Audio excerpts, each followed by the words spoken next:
ريال مدريد بيخسر بالخمسة من اتلتيكو مدريد في الديربي. كام حاجة كده عايز اقولها. اولا، كيليان امبابي مش مهاجم.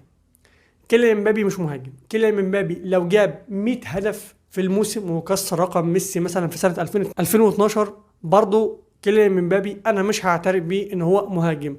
خصائص كيليان امبابي: مش مهاجم، هو لاعب خط، يعني هو مش كريستيانو رونالدو.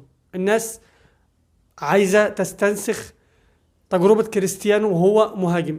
كريستيانو حاجة تانية. كريستيانو كان لعيب واحد بس جه في تاريخ الكرة، كريستيانو واحد بس. كريستيانو لعيب هيدرز عالي، كريستيانو أفضل هيدرز في تاريخ الكرة. كريستيانو بينط وبيعمل جمبات عالية جدا جدا. كيليان مبابي ملهوش الكلام ده. كيليان مبابي بيستلم من على الخط، أغلب الأوقات بشوفه بيروح يستلم على الخط من مكان فينيسيوس جونيور. طب هل هما بيبادلوا الأدوار؟ برضه لا. انا بشوف فينيسيوس بيبقى جنب كيليان امبابي في اوقات كتيره. امبابي بيجي يستلم الكره من على الخط، هما الاثنين بيبقوا جنب بعض على الخط. طب ازاي؟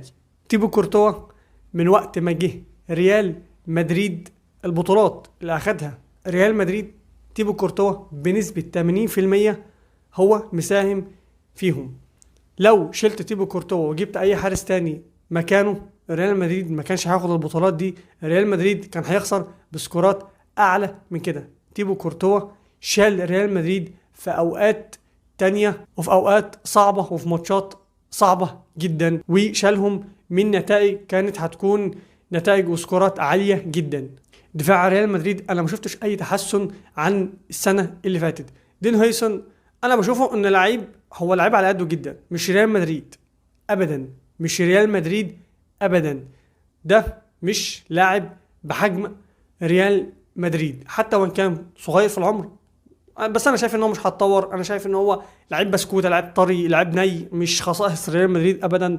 مش سيرجيو راموس، مش بيبي، مش اللعيبه اللي كانت عتاوله في خط الدفاع. جوليان الفاريز مهاجم اتلتيكو مدريد انا بشوفه من افضل المهاجمين اللي موجودين حاليا، ومهاجم شبه متكامل ومهاجم شامل جدا. انا بشوفه بصراحة مهاجم عالي جدا، بيجيب اهداف من اي مكان، بيجيب فاولات، مهاجم واحد على واحد، بسم الله ما شاء الله، مهاجم عالي.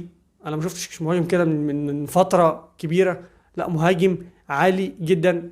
مش بقول ان هو خسارة في اتلتيكو مدريد، فريق برضه طبعا وليه احترامه عشان ليه مشجعين، حتى وان كان ما كانش ليه مشجعين فبرضه ليه احترامه. بس انا بشوفه مهاجم عالي جدا، وبشوف او اتمنى ان انا اشوفه في فريق تاني بينافس